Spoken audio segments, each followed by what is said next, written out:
is the cassava leaf. The red cassava is very powerful. It has a spiritual benefit and a physical benefit. The food is found here. This is where the food is found.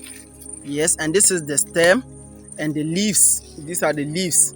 The cassava plant is very beneficial, and the fruit is also beneficial. We use the leaf for spiritual use and physical health benefits. Yes, even the stem is used. This one is used for medicinal purpose.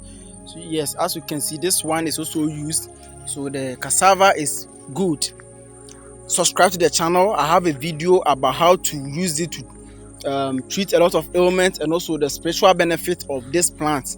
It is on my channel. Please subscribe. We deal with plants and what plants can do. Yes.